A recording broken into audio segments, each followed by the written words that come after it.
May I go ahead and start then? It's 6, okay. Good evening. I'd like to call to order the October 28th meeting of the Parks and Recreation Advisory Board. My name is Patrick Raftery. I am chairman of the advisory board. I would like to take the opportunity to introduce the other volunteer members of the advisory board. To my far left is Stephanie Sisti. Hello. Next to her is Angie Lonesome. To my right is Candace Gardner. Hi. We do have agendas that are available for anybody that's sitting in the audience. If you'd like to speak on an item that is not on the agenda, we will announce that and you may come up. If you'll tell us your name and basically confine your remarks to 3 minutes, we would appreciate it. If you're going to speak on an item that is on the agenda, we will give you an opportunity to come up and speak on that item as well, in addition to the board discussing that item. As I said, when you come up, please introduce yourself and then confine your remarks to 3 minutes. The first item on the agenda tonight is the approval of the minutes from our last meeting of July 22nd. May I have a motion to approve the minutes as submitted and on the record? I'll make the motion to. And I second. Thank you very much. All in favor, say aye. Aye. Aye. Unanimous. The minutes are adopted. Moving on to item number 3, citizens to be heard regarding items not on the agenda. If you wish to speak on an item that's not on the agenda, please approach the podium, give us your name, and you begin to speak.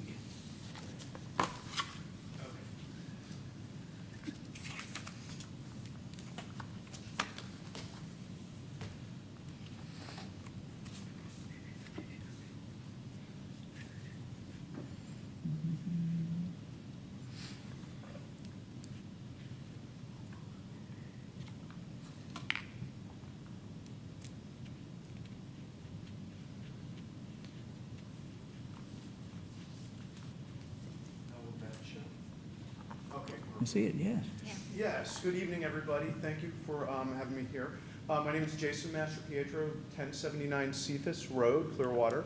I'm the president of the Friends of Moccasin Lake. I was here at the July advisory board meeting, and I had asked questions about the status or what was happening with the lake and the reclamation of it, because was getting silted up and a lot of aquatic vegetation was growing out of it, and also asked about the adjacent property that had been purchased the last couple of years of 3.5 acres and how the usage, how the integration of that with the park was going. So I'm here today to say that while I had gotten feedback that the lake would it might be a few years before we really saw anything happening, I was pleasantly surprised to see how much work has already been accomplished with it. What I'm showing here on my phone right now is, this is back from the spring, and what we're looking at, excuse me, this is the most recent. Let me go the other way. Hold on. Okay, this is back from the spring. I'm sorry, I had it on a USB drive. I had documents present, but this is the only thing we could get working. Right. So what we have going on is that you can see that what looks like a field in green there is actually vegetation growing up out of the lake. Mm-hmm. And then with the work that's already been accomplished over the last several weeks, this is the same view area from that side. And this is not the side where the work started. The actual work started on the other side of the lake. So you can see the change that's already occurred. And there's been a lot of progress made from this. I just want to say thank you. This is, it's beautiful, it's wonderful, and it's happening a lot faster than I was hoping or expecting. So just thank you, everybody. This is, it's awesome news. Right. A picture is worth 1,000 words, Jason. Thank you. Thank you, yes. But yes, when you brought this item up to us on July 22nd, I did reach out to Art relative to both items, the Woodring Estate next door to Moccasin Lake Nature Park, as well as the efforts to clean up the vegetation in the lake. And I believe you told me at that time that it was a public works responsibility. That is correct. And I reached out to them to speak to them about it. Long story short, they were aware of the issue, had made some plans to take some action, and as your picture clearly illustrates, they've done a nice job of beginning that action. So we appreciate you taking the time to stop by and thank us and the department for taking care of this for us. Thank you. Yes, Thank you very absolutely, much. yeah. If I might, Yeah. I'd like to share, Public Works Department is the one that actually helped clean that up. They have a new piece of equipment that is fantastic. Yeah. Has gone in and cleaned that up. Not only that, they've been at Ross Norton Park, that lake there, and they've cleaned that up for a fishing tournament that we hope to have soon. So, yes, I'm thankful for them and the new piece of equipment that the council allowed us to buy and purchase to be able to do this. It will be a few years before we are able to get back in, and what we really need to do is to dredge that lake. And it is on the schedule, Yep. but it may be several years out. But we're looking at it. We want to bring that lake back. I was at the council meeting when they were describing the piece of machinery that they had obtained to do this work, and it sounded great, and they said, we can't wait to put it to use, and they have, and it evidently is That's working good. quite Yeah, good. Yes, it wonderful, is. yeah. Thank you once again. Are there any other citizens who would like to speak to an item that is not on the agenda tonight? If not, we're going to move on to new business items, and we'd like to begin with item 4.4, the future of the board, as we have our honored guest, Rosemary Calder, who will speak to us about the draft ordinance. And I assume that we would be able to have our discussion on this item after she concludes and asks questions and so forth. Absolutely. Okay, so yes. we'll go to item 4.4, the future of the board. Good evening. So my name is Rosemary Call, I'm the city clerk, and during the budget discussion this past August, council directed staff to consolidate 3 boards, one of them being the Parks and Recreation Board. So the draft ordinance, I provided a copy to each member of what is going to be reviewed by council next week, is a consolidation of the Parks and Rec, the Library Advisory Board, and the Environmental Advisory Board into one. And I know this board is one of the oldest advisory boards that the city has. I'm asking everybody to be a little bit open to the idea. So it's one of our oldest boards, but at the time when it was created, the city didn't have the professional expertise on staff to really provide some of this. So when that board was created, it really was meant to provide direction to council because they were giving them tasks to do. Over the years, we have professional expertise and it has grown. And one thing that I've noticed in many years is that the council isn't really providing boards the direction anymore because that's not really how it's functioning anymore. So the idea for this consolidation is not, I know that it's staff efficiency, but that's really not the efficiency. The efficiency is really board member use of time. And so one of the things that I was tasked in doing is looking at the board activity for the year. And in this board, and there are other boards as well, I look to see what are the actions. Is it stuff that staff is asking the board to do, or what is coming out of the boards? And for the most part, I would say the boards are bringing either topics of concerns that in the area of the community that they want addressed by staff, but for the most part, your board meetings have become staff reports. And that's not really the most efficient use of your time, I think. And so when council asked me to look at it, it was really, well, how can we make this better? So what I am trying to create with this consolidated board is a board that will engage the community, do what you guys are doing right now, but not just be amongst you as board members. Engage the community, get that feedback. So when board members are like, oh, I see this at a park, I think that's very helpful, and I think staff needs to hear that. But you're not the only user of the park. You're not the only user of the library. So I really envision this new consolidated board to be an ambassador of sorts, to identify topics that need more education outreach to the community.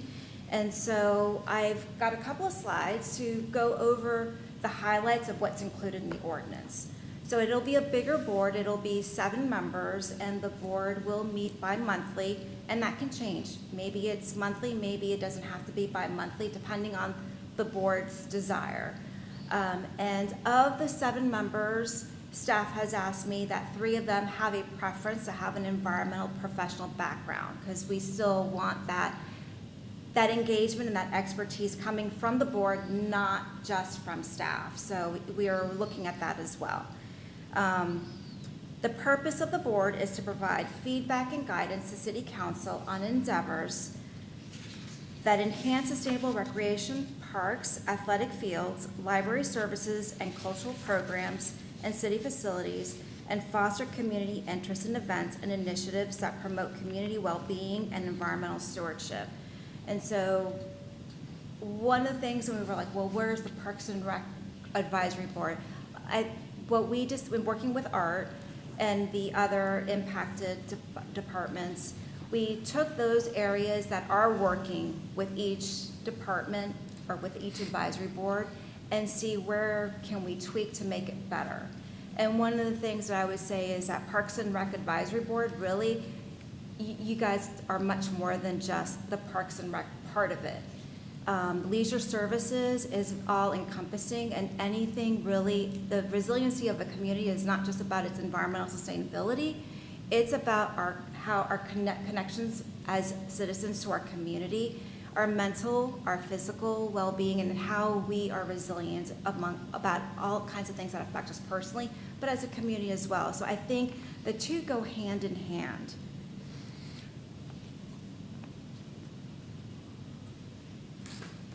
So the duties of the new Community Resiliency and Leisure Services Advisory Board, that's the board, the name of the board that we're proposing, will hold outreach sessions on topics or initiatives supporting the city's community well-being and environmental stewardship objectives in the strategic plan. That strategic plan changes every year. So at the beginning of the year, the staff and council get together and they do their strategic workshop, and those projects are identified in each budget year, and that is what staff is working on. So what I envision is this to be very fluid. Each year it'll change. It's not going to be stagnant. You will seek public input regarding programs and services at city facilities, recreational, library, but also in working with Art, he wanted to also codify some of those areas that are not currently codified into the advisory board code, and that is prioritizing those recreational needs in the master plan. You will continue to hold those public hearings for the request to change ball field names or the portions of rec centers. You'll still hold that, and you'll make a recommendation to council, and council will make that final decision. Engage residents to build and strengthen community support and feedback on existing and future projects. And those are those projects that are outlined in the strategic plan. You'll continue to hold those public hearings, as I said, advise on the establishment of rules and regulations governing the library, and as well as reviewing challenges. So one of the things that the library board does is they hear appeals from individuals who are questioning items that are not or have been taken out of the collection, and this new consolidated board will hear those items. Submit reports to council regarding the recommendations to include an annual activity report as well. And in terms of the number of community engagements, or what I'm calling those outreach sessions, where you pick a topic, or maybe you see something at another park facility, and you're like, well, there's something, I can't be the only one who wants to improve programs. You can have a community town hall or an outreach session, educate the community on an upcoming project. Maybe you see something that the city is doing or should do, and it really will encompass different areas. So it's not just the parks or Parks and Rec, it's gonna cover a community, and I think that's what each of you bring in this consolidated board. Although it'll be 7 members, I'm gonna ask the current members of each board if they wish to continue serving, to submit the application, so then council can appoint individuals from there.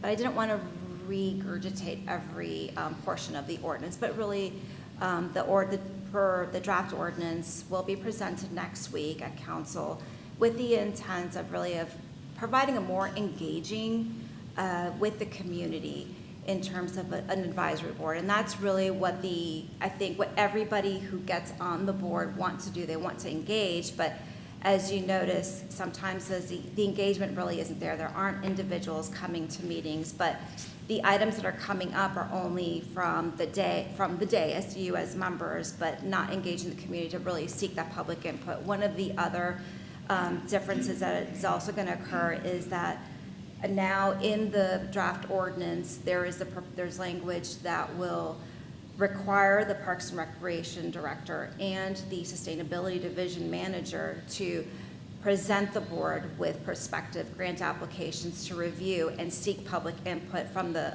upfront. So now they themselves, they requested that. They are now saying, okay, this is going to be more interactive.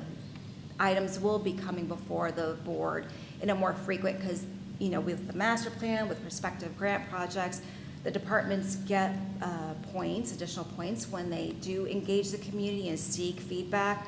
I ask that when we're seeking legislative appropriations, we need to know, well, when did it come before the community? What does the community actually want?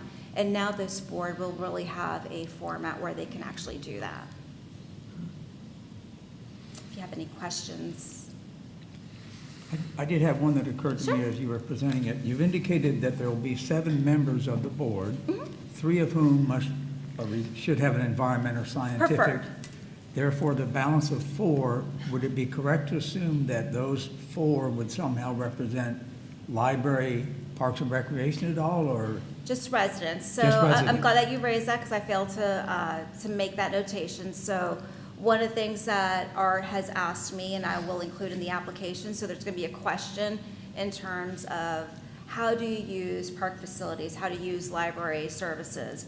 And so that way, when council reviews the applications, they can see that the individuals are actually using the facilities, and they can provide some feedback. So and I want to say that the 3 members with the professional background is not required, it's preferred. It's just a way of making sure that the board themselves have members who have some background in terms of the environmental. Right. So I'm assuming that members of each of these current boards could apply to be Yes. considered, as well as new people, residents, to be considered as well. And from that group of people, council will make the decision as to who will be the 7 members of the And who will board. be on. Who will be- Yes, unless council directs me otherwise. If we get 7 amongst the 3, then maybe council will say that's okay. That's really up to council at that Okay. point.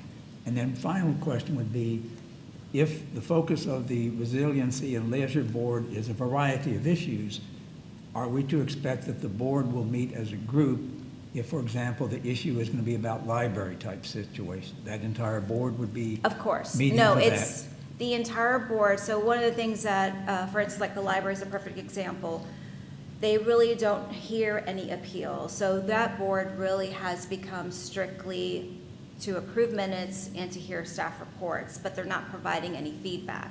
So that's why this board would hear it. So it's not that members are going to be representing a specific category. No, this is an at-large, so everybody will be a city resident, and we'll be hearing, the entire board will be acting as a collegial body and hearing those items. These are all the items. So in addition to what you would normally have observed or reviewed as a Parks and Rec Advisory Board, now you have these other areas. Right. Are there other questions from board members? And then I'd like to invite the members of the public to speak if they would like to, relative to this proposal, that be allowed as well? No, I don't think I No? have any questions. Okay. Thank you. Yeah. Yeah, please come to the podium and introduce yourself and ask your question. My name is Lee Brady, and I live in Clearwater. I have a question, and perhaps, I'm sorry, perhaps I wasn't, I didn't understand clearly, but in you're reorganizing the 3 different boards as they are now into a 7-member thing. How many people do you generally get at each one of your 3 separate meetings that you have? Public people who come to make comment? You know, I mean, this is my first time in 11 years Yes. here, so. The public people who come to make comment are relatively small in number. Right. We may hear from them, I may hear from them as chairman via email. Right. Or they may bring something to my attention via phone call to me about, something that's of concern to them. But as far as personal attendance, It is not significant, I would say. Right. So then in managing how the three boards are, three separate, three altogether, you won't really gather much more community input by having just one board.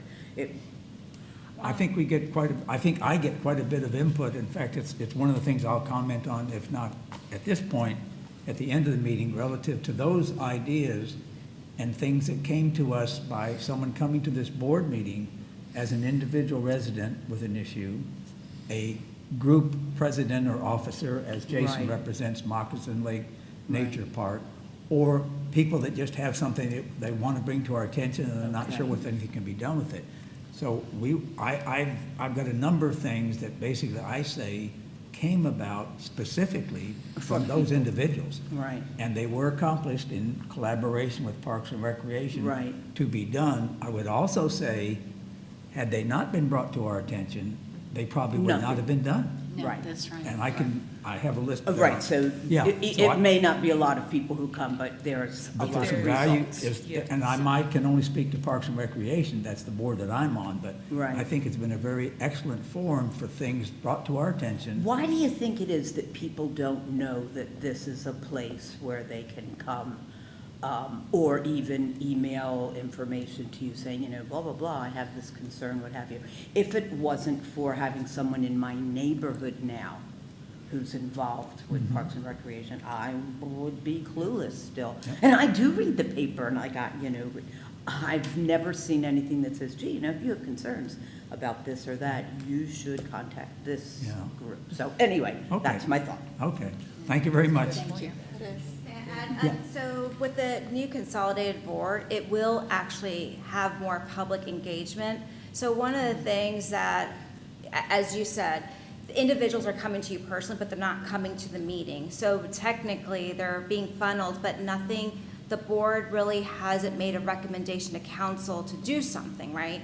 So with this new consolidated board, the idea is to hold community engagement items or meetings, to identify those areas where they more education for the citizen, or if it's a project that you feel needs to have more highlight or more support, actually hold a separate public hearing or public meeting. I wouldn't call it a public hearing, but a public meeting, gather that input, and then actually have individuals come out to a meeting and actually engage one-on-one, and having their voices heard.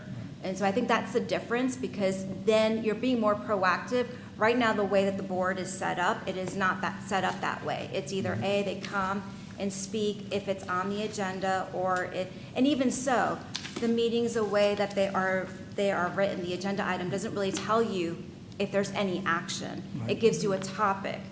It's going to be, the new board will be held differently, because now the items will be acting upon. The board will identify those areas that, whether if it's to discuss a park facility, or if it's to discuss services, or the idea, to gather ideas, or in the instance of Art, if he's got some grant applications that need to be reviewed and need some public input, you're going to be holding that and actually have people come and have a reason to come to provide that comment, so that it's actually more engaging and it's not being funneled by an individual member and nobody really knows. Well, I think I'd take exception to nobody really knows, because in fact, when they are brought to our attention or to my attention, or they come and speak to us, if you will, we don't report that to the city council. We basically collaborate and bring it to the attention of Art Cater.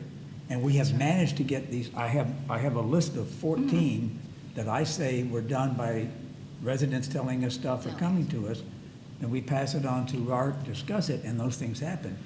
I think President Jason is a typical example of that. He came here in July to ask us about this lake and to ask us about the Woodring Estate property. Both of those, one of those items is now on our project list with the work that's being done by Parks and Recreation as it progresses to where they want it to be as a trailway into the park itself. And then, of course, Public Works on the lake. Those came about as a result of Jason coming here in July and saying, I'm just asking the questions, can perhaps someone find out? We picked it up, we begin to address it. I with Public Works, as it wasn't Parks and Recreation. But then Art got involved with respect to the Woodring Estate activity, and it's now a item on the project list. And I understand, I'm not Yeah. discounting that. I Yeah. think that my point is, and this is what council wanted to do, is to find something that is more efficient and more effective use of the board members' time and even the community. So the idea is to engage the community. It is not to have it just, funnels, but we want it to be engaging, so the board members are engaged and feel like they're actually Right. see accomplishments. Right. And so I think that's one of the objectives that may be lost. It's not that, yes, the board may not exist in the way that it was, but now we're looking at a board that is going to be more active. And I personally, how I see this gives the members of this board to be ambassadors for the community of sorts, more active than it is now. So Okay. and again, it's not that we want to get rid of the board, we just want to be more effective and more efficient use of everyone's time.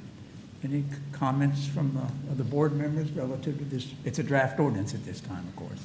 No. Nope, I don't think so.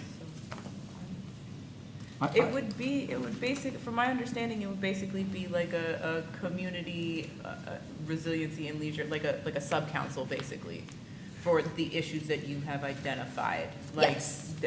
Basically, so we would vote on the same issues, and then those issues would be brought up to the city council for approval or for consideration at that point. For something, so let's say the board decides to hold an outreach session on whatever solar panels, let's say. Yeah. And the committee or the advisory board receives a lot of comments and suggestions about, let's say at that time, to add solar panels at a specific park, or that would be something that the board would go directly to the city council and recommend consideration to implement solar panels. So it's not that the board has the authority to do something, but has, I think, it is now coming this way from the board to the council, as opposed to right now, the direction's supposed to be given to the board, which right now that's not happening. So it's giving the board the opportunity to make those recommendations directly to council and to report them to council. All right, I get it. I think if I could at this time, what I'd like to do, since you are present, is to go through the items that I believe were brought to our attention. I believe collaboratively with Parks and Recreation were brought to Art's attention, and to my way of thinking, coming from a business world as well, it was very effective in that these things became, from one meeting, one discussion, to Parks and Recreation, accomplishment. And some of those things, which I say categorically probably would not have happened had we not heard from the public on it. There was a Marymount neighborhood meeting held on the 17th of June.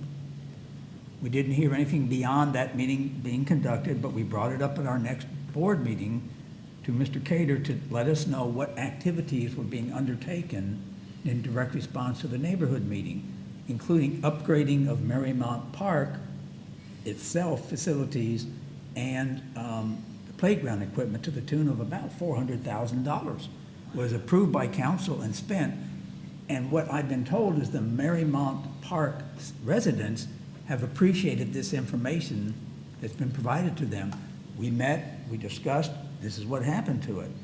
One of my favorite ones was wheelchair tennis. A lady came to me with her son who was in a wheelchair, who was a tennis player, and spoke to me about no facility to accommodate wheelchair tennis at McMullen Booth Tennis Complex. I wasn't even aware that they wanted to play tennis. Now, as a result of their efforts, Mike Lockwood happened to be here at that meeting and said he would undertake looking at it and so forth. There is actually going to be a wheelchair tennis tournament in November, 8th and 9th, with wheelchair participants. And I hate to interrupt, Chair Yeah. Raftery. I have a question. With these items, are they just discussions, or did the board make a motion or an actual, a motion or a vote to recommend council do something? Not- And I think that's one of the Yeah. issues, is that they're just discussions, right? And so when I look at the minutes, because I tried to be very, you know, Yeah, unbiased about the situation. So if you had, looking at the minutes, I'm not seeing that there was a recommendation by the board. I would say it was not brought to council's attention, but it was brought to Art's attention. I know, but as an individual or as a board? As a board, it was The brought at this board. meeting, the The board. Okay, so then I would say it, looking at minutes, I don't see that, but that's okay. But, and if the discussion was held publicly, that's fine. Absolutely, at this board meeting. Okay. And I would suggest that the deficiency is the minutes then, not the board's action. No, well, I would argue that if there was a motion, because that's what minutes do. Minutes show the action Oh, taken. okay. So, Well, in any case, I mean, we have wheelchair tennis at McMullen Booth and Tennis. I think that's wonderful. Because of that, demolishing the Moccasin Lake Nature Pavilion, adding trails and replacing the bridge, that was brought to us by Jason. He And came up that- and we brought it up at the meeting. We didn't make a motion per se, but at the board, we discussed it. And we spoke to Art about, could there be some work undertaken to correct those things? And that was subsequently done with respect to council approving the funding for doing it. But the idea to do that work came from Jason. And I would say that none of that is going to change. That Mm-hmm. ability for you to provide those recommendations aren't going to change, Yeah. because leisure services and community resiliency falls all under Right. this new board is not going to change that process. Yeah. So if anything, what we're going to do is the library advisory board, they really have not, they struggle to have quorum, so I have that issue with Yeah. that one board. It's a board that's hard to find individuals who are willing to meet, and so this opportunity provides this board Yeah. to expand a little bit, but I would say expand in a positive way, because now you're going to be engaging in other areas with the community that you may not necessarily have had the opportunity to do so. So it would just be merging this board and libraries? And environmental. And Environmental. environmental. So what is the productivity on the environmental board comparatively? Again, the way that it's set up, they're not really receiving items from council. Okay. Now, that board has been different. I would say it's been more than 5 years, but let's say in the last 10 years, they have made recommendations to council that council has adopted. For instance, the plastic straws, that came out of that advisory board. They have looked and asked staff to provide presentations on different topics, like shark fishing, and they've learned, well, the city already has a no fishing on our beaches, on our swimming beaches. So they are They a get- board that, they again, get kind quite a of bit of like, feedback, a though. little bit similar to Parks and Rec, is that they request staff on topics, and then they write letters to council. I was at the meeting on the 6th of August when this was first presented, and I saw the chart that was presented on behalf of Parks and Recreation as to a significant action that had been taken by the board. And the only thing listed was the naming of a ballpark within Parks and Recreation for a coach that had been in the Clearwater area for quite a while. That was the only thing listed on August the 6th. And I sat back, and that's when I began to make my list. I said, because perhaps of the minutes, or perhaps because of no motion, all these other things that we have accomplished as a board are not even being acknowledged. And I thought, this is very odd. These are the things that we did as a board, Board. not by a motion, but by working with Art, and they were accomplished, absolutely every single one of them. But to simply say on August the 6th, the primary thing that we've accomplished is agreeing to name one ballpark is disingenuous to what we've really been accomplished. And that's why I prepared my letter and sent it to the council members and the mayor about, this is what we have accomplished. And I'm disappointed that that has been lost, as if that's all they did, I would agree as well. They haven't got a lot accomplished. I understand, but That's that's, the way it looks. that's how, It looks. again, It looks, minutes reflect the action taken on the board, or what the collegial body does. Yeah. I did work with Art to make sure that I had my information, and so, to make sure that it Okay. was accurate. But again, it's not intended to make it look like it's just a staff efficiency. We're really looking to revamp it, since this board, I believe, and Art, correct me, was instituted back in 1973. It has never changed. It has never, and again, at that time, that may have been the best function for the board, because the city council needed recommendations from the board and needed direction, and so they would give them, because we lacked the professional expertise on staff. But times have changed, and now we're just trying to make it more engaging so that everybody has an opportunity to provide feedback in these areas, but at the same time, making it good use for everybody. Again, we've got 4 members, and I understand people have problems. We have 4 here, and you have 3 not here. And so trying to find one that's engaging with the community, and I know that, and this board is really active with our members. You guys always have quorum, so it's not an issue. But we're trying to make it so that it's a bit more modern and to address the needs that the city actually needs. And again, I mentioned Art wanted to include the grant application process. That is Right. not something that the board has, and that is something that is starting to work. And so is seeking that feedback on these projects that are coming along before they submit a grant application is going to be very necessary and important. And it's not just the Parks and Rec area, it'll be the environmental applications, the resiliency or division, they are working with other departments, so it's not just public works. So they will be working citywide. So I think it's going to be a bit more active and more engaging for the members to actually review and start doing things.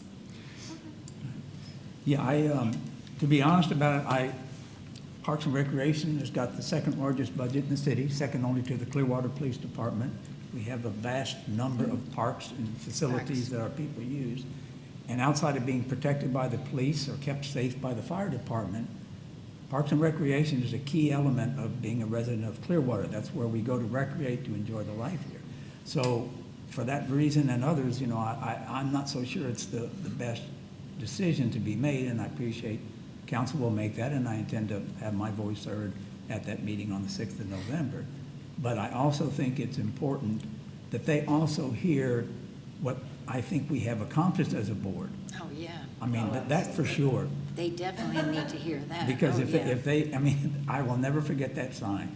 If they think all we did was rename a ballpark in the honor of a coach, they are That's sadly terrible. mistaken. So I will stop at this I time. So. wanted to say, it seems like they've probably made their decision, and I think you are very proactive and very involved, and I hope that you are guaranteed a spot on the new board. Right. But I think everything that you've done on this board, you can still do on the new board. Right. Well, we shall see. Yeah. I would like to say that this board has certainly, and everyone here has access to my office or anyone that is in Parks and Recreation. One of the good things it is for me is I've gotten to know each and every board member, and on a personal basis, and that opens those doors for you to call me or email me or send me pictures, which I do appreciate. Thank you so much. Although they were terrible pictures, but but I thank you. You open that channel, and that channel will always be open. I think one of the things that, and I can't speak for the council, but I think they struggle too. If we look at the ordinance currently, what it simply says is you're to advise them. And when there's no real, legislative actions that we take other than renaming parks or facilities. So that's why one of the things we accomplished was one we really had to act on, to be quite honest with you. And other than that, there's really nothing in the responsibilities of the board that would really necessitate going to the council. And I think that's one of the frustrations I know the board has had too at times. Well, what do we do? How do we? And I know you've been productive. You know, you've certainly given me some great ideas. We put in some sidewalks that were needed. From this lady? And Yeah. I again, have more it's, ideas that's for right. that park tonight. I know, but you brought it to our attention. And again, you see, it was handled though by the department, looking at it, looking at our budgets, saying, you know what, I think we can satisfy that. Rather than you having to make, for example, a motion Sure. to take it to the council, then it would have to go to the council as an item that they would have to, and that was so small, it's something that we can handle within ourselves. And so, And usually you advise us if we would have to bring it to the council, and if that is correct, I most would. Right. things we do kind of fit it within the budget already, so it's, but I That's- understand why this would make it, this would make it so more stuff would actually get directed to the council Well- eventually, at some point. Eventually. Yeah, if you heard what Rosemarie said, this board is going to meet at least every other month. How often do we meet here? Every 3 For, months. we have a quarter. Yeah. So that shows also the value of that, that's gone back to a quarter. Well, now you're either every other month, or she stated monthly. So that means a board that's going to be active, that they're going to have agendas that they're going to have to deal with. And if you're putting all three of those boards together, for instance, I look down here and say, wow, you know, this board's going to have to deal with perhaps books in the library. Yeah. That, you know, It also seems but that would give a broad perspective, not just library people, but people that do have Parks and Rec backgrounds or environmental backgrounds. So there's some positive things that can come from this board, I really believe.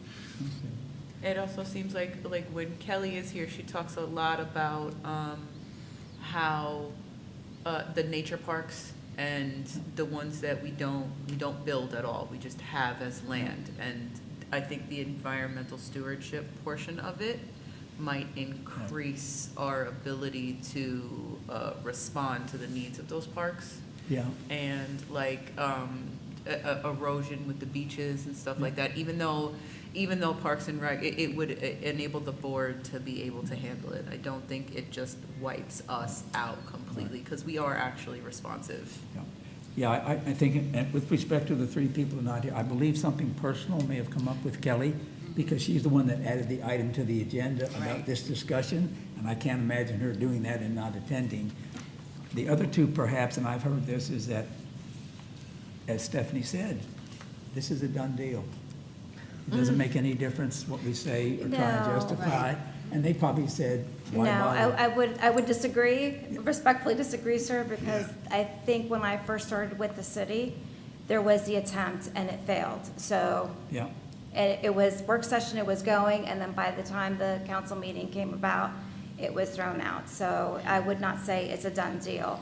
I really want the board members to be open to the idea Yeah. of, yes, you're going to be meeting more frequently.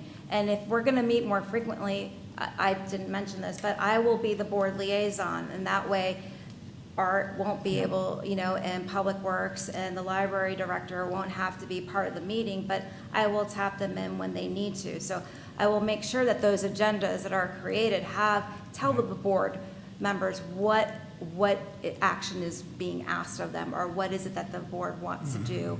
And the board is going to be responsible, really, to identify those educational and outreach opportunities to get the community engaged. So I really do think that this board has an opportunity to be more engaged than you are right now, Right. meeting-wise.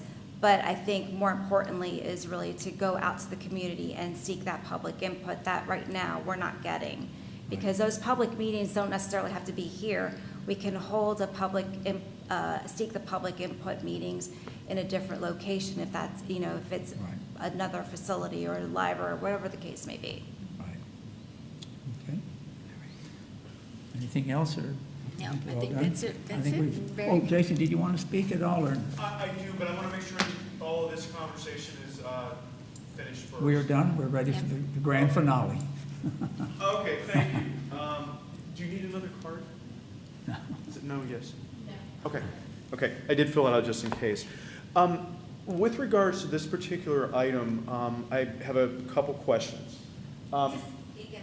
Okay, yes.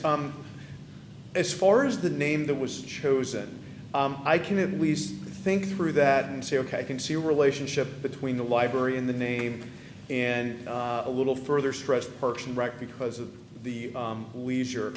I don't see how anybody is a member of the community just looking at that name, because I wouldn't see it would have any idea this would be related to environmental advisory board activities. So possibly a suggestion, if that does happen, I would suggest to put some form of environmental into the name as well, so the public would even know which one to go to. Okay. But that's my thought. The other one is that if all of the boards are combined together, how is it managed that each of the individual things, because the library, Parks and Recreation, and environmental are very different from each other. I spent a lot of time thinking about this, and even though I represent the Moccasin Lake Nature Park, there's an environmental aspect to that, but it's a lot more parks and outreach and teaching people about nature, about animals, about the environment, rather than the activities like the initiatives with the straws and all the other things we have to deal with, like the water runoff, other than making sure that the lake ends up getting dredged out so we have better protection when we have major rain events, say a tropical storm, for example. But in that manner, how is the time divvied up? And how do we make sure that like one of the three just doesn't predominate all the stuff that happens during the course of the advisory board meetings? I don't know if I described that well. I think you've described it well. I have no answer myself. Yeah. Would you? Okay. So really, in terms of the two library specific areas were the appeals, as well as the naming of the ball fields, those areas are already only heard as needed, so that won't change. But really, it's the board who gets to decide in terms of the other stuff, the topics that are being discussed, the outreach. The board will decide what are those areas that they want to discuss. And I will try to work with the board to manage so that one topic isn't overlooked. And in terms of the three different areas, I would say in a more modern, it is more, right now, currently, there is a movement to bring library services back to the leisure services category. And that's because leisure services, as you know, at our libraries, at our parks, at our different rec facilities, we provide services that are not just for the physical and the mental well-being, but really a connection to the environmental. And that's the resiliency part of it. And so resiliency can really mean anything. You can be environmentally resilient.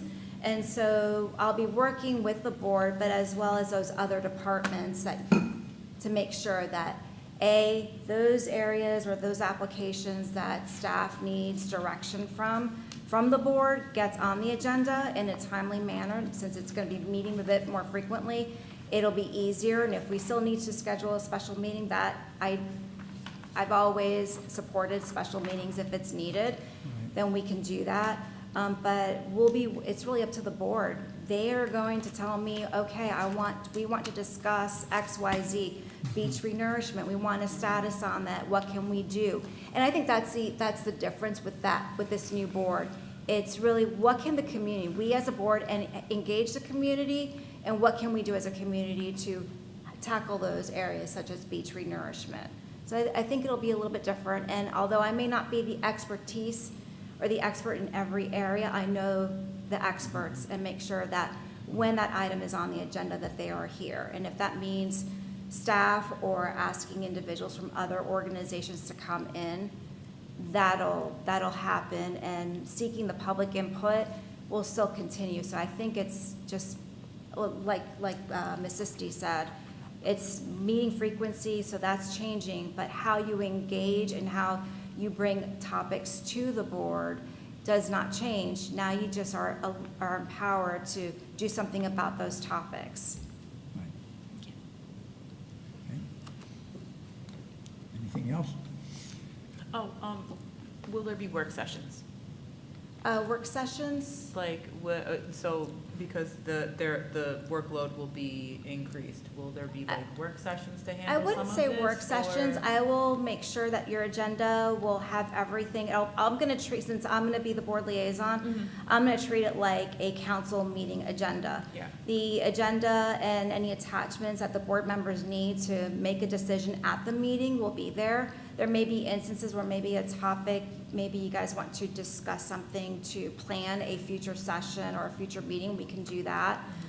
So I'm not envisioning work sessions. What I am envisioning, besides the meeting, are those outreach sessions. And it could be whatever topic. And maybe the first year it's only one, but that would grow depending on what the pleasure of the board is. So really, that's really the important part of it is it's going to be as active as the board members want it to be. Okay. I can assure you I will bring many items to Mrs. Call in the future. And certainly you can share those with us, and we have a lot of grants we're looking at, and so those are some of the things that this new board would take to you, as well as some of the other directors would take those, so she would have those things that she would put on the agenda, as well as, you know, that general discussion by those board members. Okay. Anything else? Nope, I think think we're all that's it. done. Thank you very much for the presentation and the time. Thank you, yes. Very good. We will now revert back to new business items. Item 4.1, which is homelessness in Clearwater. I'm not certain who added that item to the Yeah, agenda. how did that get in there? I did. Oh, okay. So if you'll She's participate in this, okay? So I live in the Woodgate neighborhood. What neighborhood did you say? Woodgate Okay, Countryside. and. Oh, Countryside, yeah, okay. Countryside and Belcher. And we have Woodgate Park and Playground. Within our neighborhood, we have a group on social media. So I reached out and said, hey, I'm part of this board. Does anybody have anything they'd like to add to the agenda? And someone mentioned, because it is a concern of homeless people in that park, a lot of people in the neighborhood are concerned with it and have things to say about it. So one gentleman had the idea that maybe something can be installed on the benches, like he said, like spikes or bumps, but like a partition kind of, an armrest in the middle of the bench so they can't sleep or, lay down. That was one thing that was brought up. And we did get electricity at that pavilion a year and a half ago, I think. A year. And it's desirable to the homeless people to charge their phones. So someone said maybe locking up or securing the electricity so that they're not just hanging out, using the outlets to charge things.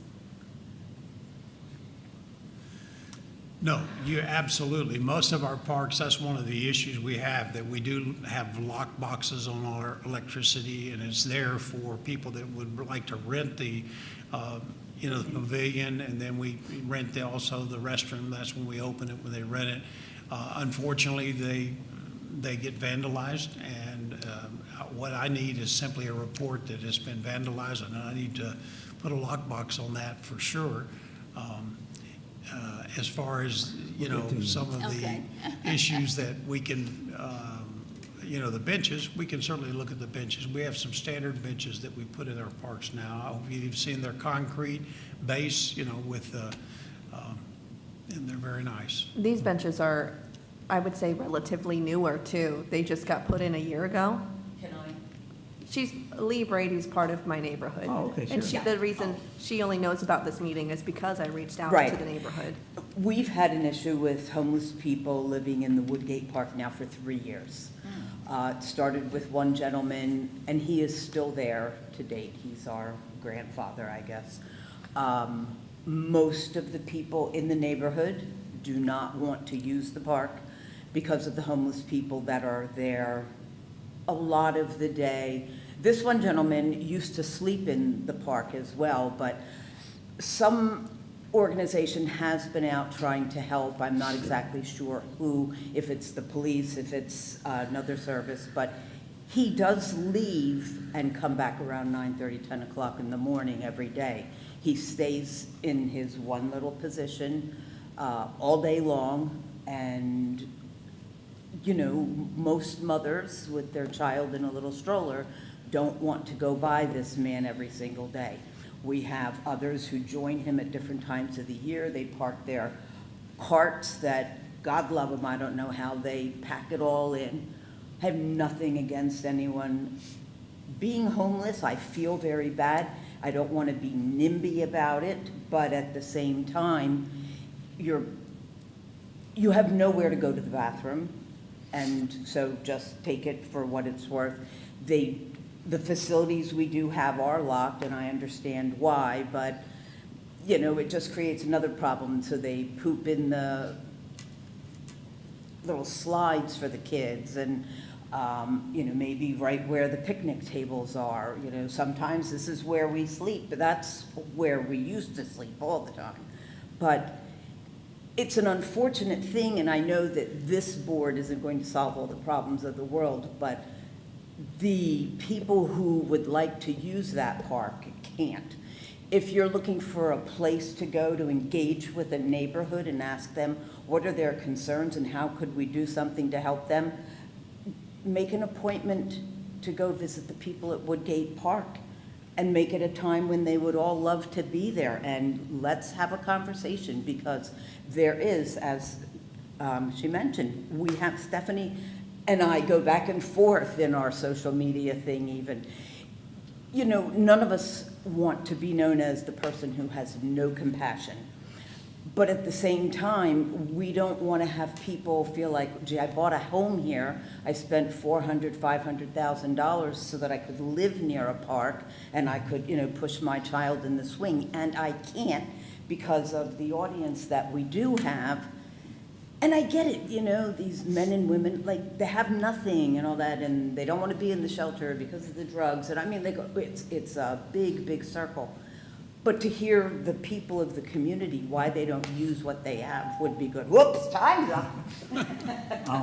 The question that I have, the Florida legislature passed a law last year that Yeah. a community cannot allow people to sleep out in public places. And they need to remove them from those places and set up a local consolidated area for them to go to. Is that not something that could be enforced on this activity? Cannot force. No, I mean, I think, I'm asking Art, as this is a law passed by the legislature.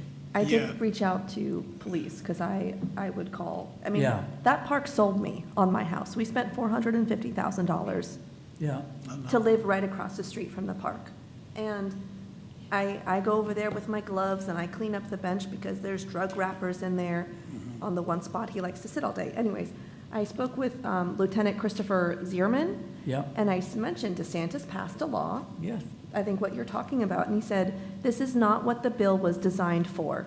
Example, it is for tent cities like San Fran or St. Pete had. So he said, we do have a city ordinance for sleeping in a park, but during the closed hours, you're allowed to be at the park during the day, which is the problem. Yeah. How do we do something about it? There's nothing we can really do. So he's basically saying that the law that was passed does not apply to a situation like this. It Yeah. doesn't? I'm surprised, but Wow. I hear what he said, I'm not sure I accept it, but It's the same. Yeah.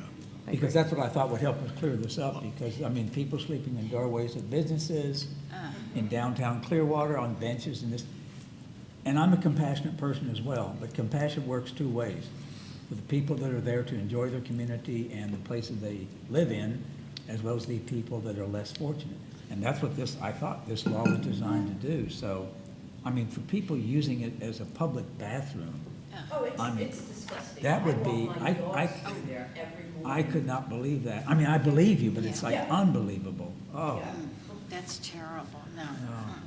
So is there anything that you would suggest we can Well, consider? again, Parks and Recreation, we don't have, there's not an enforcement arm of the Parks and Recreation Department. You must call the police department, which you have, done, and that's what we would do. If you would, you let me know there's a problem out in a park or something, we would then call the police department, and then they would respond accordingly. Sometimes their priorities are not necessarily our priorities. Yeah. However, when they can, they do get out there. They've been in many of our parks, like Crest Lake Park, I know, Downtown Park. Homelessness is a problem everywhere, and it's a problem everywhere in Clearwater. Almost every park that we have, what you don't want is the places where they live where you don't see them. And those are in some parks as well. When we find those, they're camps, we go in, we clean them all out, we try to cut down all the vegetation where they're hiding and those types of things. But there is some repeat people that we take inventories every year, the city does, and there was an effort to reach out to the homeless and to give them services. However, there's simply a group of homeless people that have made Clearwater their home, and they do not want the help. Yep. And I don't want to say that in a rude or mean way, but when we do reach forward for them to give them the help that they might need, like a housing or a job or those things, and they basically will turn them down. So I know the issues with the parks. Unfortunately, we're only out there at most once a week or collecting the garbage. I think we do that 3 times a week, maybe twice a week. So there's not even a city personnel there except for those few times. And unless we have the citizens to call us and let us know that there's a problem there, it may go there and be that way. Like, for example, somebody defecated on the playground. And, we wouldn't have known that, had that not been reported to us. Yeah, they did respond like within an hour to That, complete and it. we will respond immediately to anything like that. So I would encourage anyone on the board and anyone in the public that if you see something that is not right, or something that is just, in this case, disgusting, that needed to be cleaned up, we'll clean it up. Thank you. Any other comments from board members on this particular item? Moving on to item 4.2, miscellaneous park updates. I think this might encompass the item that I had suggested we take a look at relative to Mr. Johnson's presentation that he made to us back at the July meeting with respect to the deterioration he felt was seen at Coachman Park. At Coachman? Yes, and I was hoping that this would be one of the items, because I said to Bill that he did make a nice presentation to us. We did present it. He presented it here, in fact. I did not take it to council, but you and I discussed it, and actions have been taken, so I thought at least maybe we could provide an update, not only on Coachman Park, but other things as well, but specifically on the Coachman Park things he pointed out. I also submitted an item about possibly adding some benches to Forest Run Park and Pavilion. So I'd like to do Coachman Park, and then we can do Forest Run. Yeah, Coachman Park, it's a wonderful park, but it's a very large park. It's very large. It is difficult. We do have resources that were allocated to maintain that park, as well as the crew that maintains that park maintains also all the rights of ways and all the beautification all the way down Cleveland Street, all the way up to Gulf to Bay. And if you've gone down there, I would encourage you to drive down there. I think it's a beautiful drive, and they've done a wonderful job of maintaining it. The problem with Coachman Park is that we have had some landscaping in there that certainly has died, does not look good. The lights themselves that did look bad, that have been kicked over, they have been replaced with some in-ground lights. I know there's complaints about that. However, they're not getting kicked over now. And they also will provide us with a good uplighting for holiday time. For example, you got the Christmas time coming up, and other times you can change the lights out there. They'll be very beautiful. As far as the palm trees, matter of fact, this week went down, actually picked them out for the upper plaza that we had to cut out because of the disease that was there. And also, unfortunately, a bid for landscaping, that we were gonna landscape all of the tree wells that were brought to our attention. That we only had one bidder, and we had to actually go out to bid again, because was not sufficient for us. They weren't local plants, they were Yeah. from up north, which doesn't work real good in Florida. Yeah. So that's why there was a delay there, although we are going out and trying to finish up the tree wells out there. We do know the issues that are there, and we're trying to address them as quickly as we can. We have problems with the restrooms down there. That's what I was gonna The ask you. restroom we just painted 3 months ago. If you go there tomorrow, you will say, what's wrong? You know, you need to paint it again. It's already dirty. So it's just that it gets so much use. And we're trying to stay on top of it and doing our best. And we have some other resources. Our building and maintenance department as well helps us in those areas. And we're having to hire out some contractors to do things like clean restrooms when we have large events and activities, so that there's someone there at all times. So that's kind of where we are as an updated Coachman. It's a beautiful park. It's going to be beautiful this holiday season. Yeah. So I hope everyone comes down and enjoys some of the activities that we have down there. I think one of the points Bill was trying to make, which was quite appropriate, is that Coachman Park gets a lot of out-of-town visitors. Yes. Be they staying on the beach and then they come over to the park, or they're staying on the beach, or they go to a concert at Bay Care Sound. They're going to go through that park. Yeah. And the very things that he sees as a resident, they're going to see. And it's going to be like, how old is this park? Huh? Just a Yeah. year and a half. My goodness gracious. Or, you know, this is our Diamond Park. entrance to Clearwater. This Yeah, says it a is. lot about us, and that's the point I think he was trying to make, is this something that we would really want to expect it to be in this condition? Yeah. Okay. Forest Run, I guess you want to? Oh, yes. It's gorgeous. The kids love it. It's amazing. It is used from the end of school until at least 5 o'clock, and then another round of kids comes in. They're obsessed.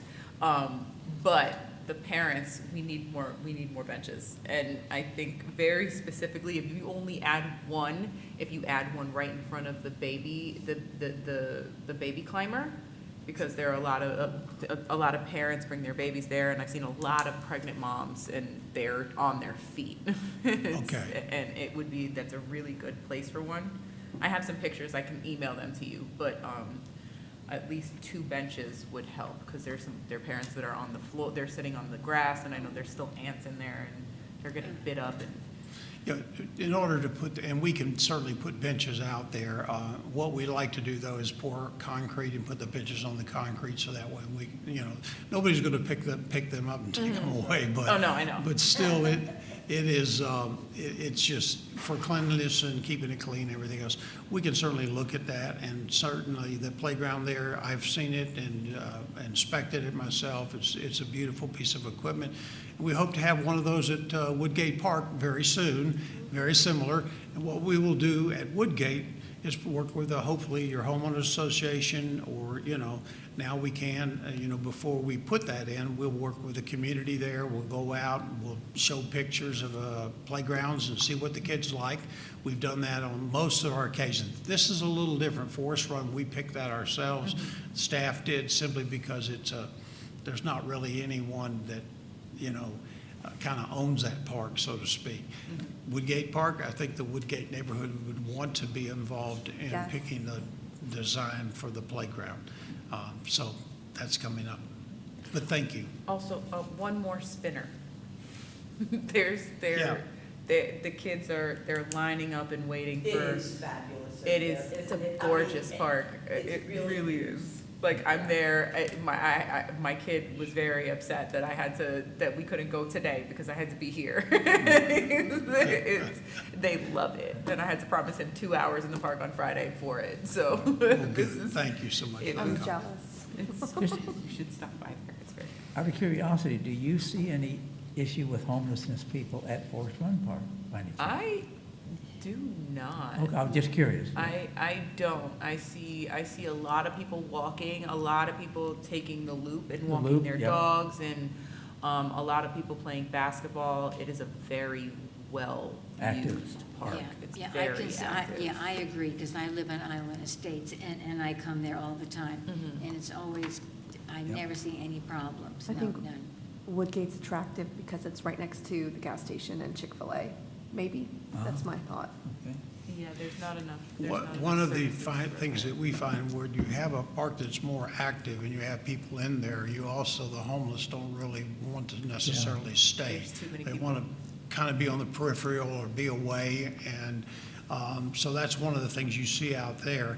The other thing is that that park is on the border of Clearwater and the unincorporated areas. So the unincorporated areas do not have the kind of parks and recreation facilities. So we know that we have a lot of people that, live north of that road that's very close. So that becomes their park as well.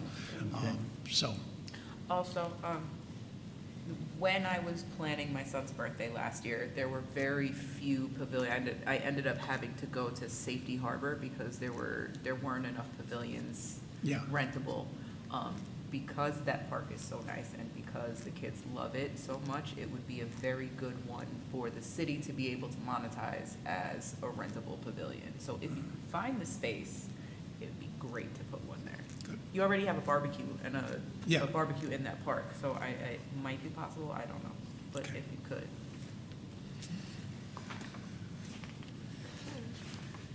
That's all I have. Right. Any other parks under this item that you're aware of, Art? No. Okay. No? We shall move on to item 4.3, which is the project updates review. You obviously have the project updates Yep. before you. I just want to mention a couple of them to you. Basically, under grant coordination, the Ed Wright Park renovations, we are applying for a grant there for a $200,000 FERDAP grant. We're looking at also the opportunity to have another grant for the Land and Water Conservation Grant for basically boat. We're looking actually for boat launch facilities at Sand Key Park, as well as boat launch facilities. We've talked about this before at Stevenson's Creek, where the Long Bowl Shuffleboard Club is, as well as Cooper's Bayou Park, which does have a boat launch facility, but it is just not in good shape. Right. It needs to be repaired, and so we hope to be able to apply for a grant and be able to be successful at that. And so I wanted you to know that in the area of grants. Edgewater Drive grant, of course, was approved, and the design on that park is under design now. The next thing is Pier 60, the Pier 60 Bait House and the pier west of the Bait House. It's been successfully reopened, and people are using it and loving it, and so we're glad that is done. The pier itself still needs to be where we call the T, that's at the very end of the pier, is still closed because of the hurricane, the damage that's there, and we hope to have the Public Works Department is working on a contract to get that repaired, hopefully very soon. The other two that I'd like to share with you would be that the Glenwood Park, it's a small little park project and a small park in the Glenwood neighborhood. That project has been completed, and it's simply a sidewalk through the park with some picnic tables, and the neighborhood just really enjoys it. It's a sweet thing that they have out there.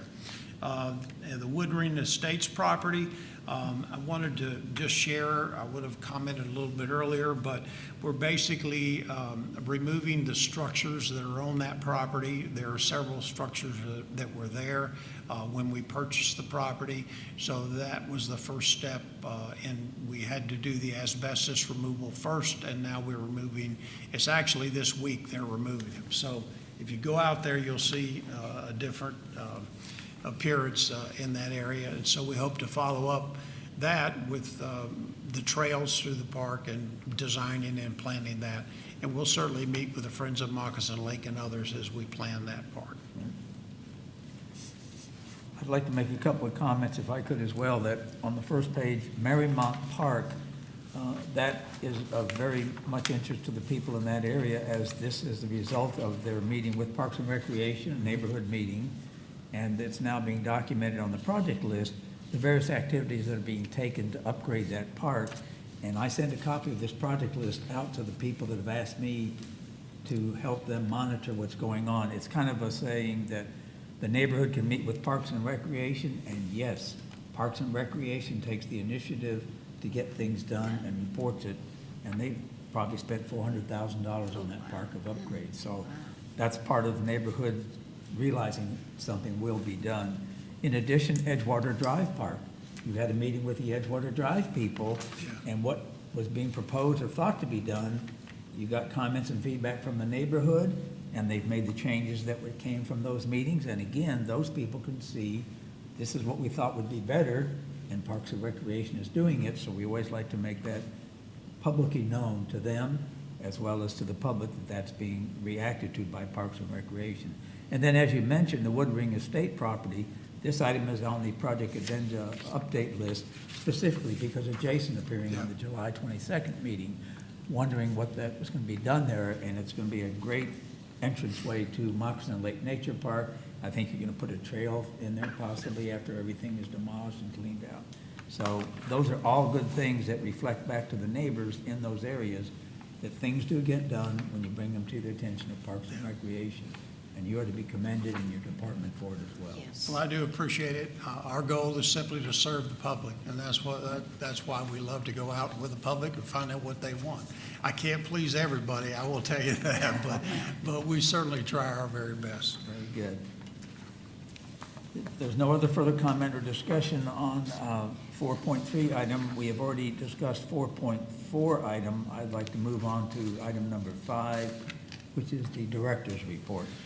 Just a few comments I have. First of all, as you know, a new budget year began October, and as you know, the city council approved that budget, the city manager's budget, and it was basically a hold-the-line budget. So our budget did not increase at all. It decreased a little bit, but some of those things were because of capital projects that we did not do this year that we perhaps did the year before. So but we feel very good about that, very strong about that. We're pleased with the budget, and we think that we'll be able to do a good job and serve the public this year. Negotiation with the Phillies are ongoing.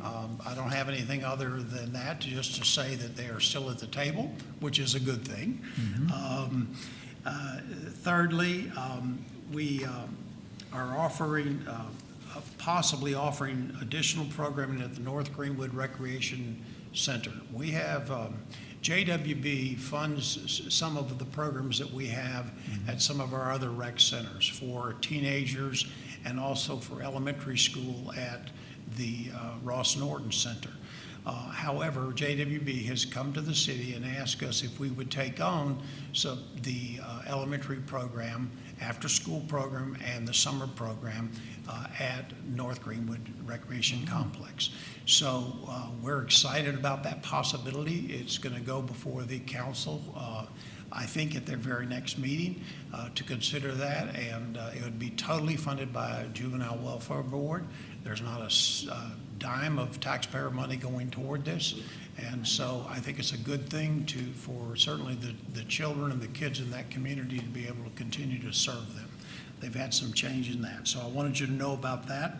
I wanted you to know about the turkey trot. Of course, this year the city's doing that on our own, and our sponsor, our main sponsor, is Achieva Credit Union, and they've come alongside of us, and they're just excited about it, and we're going to have a great time this year.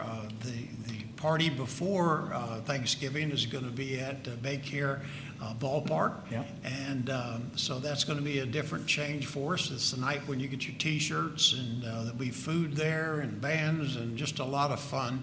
It'll be similar to what has been in the past, but it's just a different location. The trot itself, we hope to end the race within Clearwater High School. We stopped that several years ago, but we hope to do that again. So I want you just to be aware of that, and we're excited about that. The next thing is that we are in our new offices, back at, they're really old offices but renovated, so, you know, is MSB, come by and see them. Everybody's just delighted with them. It's a fresh new look, and paint and furniture is very nice. We're back there, and we're not vagabonds anymore. As far as the hurricane repairs, we still have several projects we're still working on, as I mentioned before. Certainly the lawn bowl shuffleboard is one we brought up at this board before. Clearwater Beach Recreation Center, we finally have a contractor on that, a restoration contractor, and we hope to have that completed by April. So that's the date right now we're looking at. It might be tough, but anyways, those are some of the things that we still have to do, and in order to meet the deadlines that FEMA requires us to do. Also another thing that's going on is the Boo Bash, which is October 31st. It's from 5:30 to 8 o'clock. It's just a Halloween alternative for kids and adults, and it is very well attended every year. And it's just a time, again, to go in the ballpark, a safe area, and they have booths all up and down the whole concourse all around for kids. You know, they're dressed up and everything. And so if you have kiddos and want to go to a safe place, that's certainly available. That's the place to and open go. you. So that is my update. Thank you. Any question relative to the director's reports? No. Moving on to item number 6, which is board members to be heard. Individual comments as you see fit to tell. And I'll start with you, Stephanie, if you like. None. Angie? No. Candace? I'm going to take the time, ask you to indulge me, to read to you the letter that I sent to the council relative to the proposed consolidation of Parks and Recreation. I sent it to them on August the 10th, 4 days after the presentation of the chart indicating what Parks and Recreation is doing. I recommend that the Parks and Recreation Advisory Board remain an independent entity and not be consolidated. As a resident, there are few public forums for input directly to a city function. We cannot speak at council unless there is an agenda item. Emails that are sent are no longer read aloud, but they are kept in record, and town halls for public comment have now been ended. The Parks and Recreation budget is second only to the Clearwater Police Department and is a fundamental part of residents enjoying Clearwater. Parks and Recreation is an important resource and should remain an independent entity open for public input. As the board chairman, our meetings have gone from monthly to every 2 months and now quarterly. We do not require security for our meetings, and quarterly does not seem to be an undue burden on staff. I see our role as collaborating, communicating, and constructive interaction with the Parks and Recreation Department and informing the public by their television viewing. That is enhanced by input from residents, groups, and board members. All are kept informed on progress, new plans, and problem-solving efforts. Our meetings are very businesslike and productive. The chart presented Wednesday summarized accomplishments was incomplete. Naming one ballpark is far from what we've actually accomplished. Groups and individuals have been catalysts for action, and agenda items are used to inform and follow up on action for the public.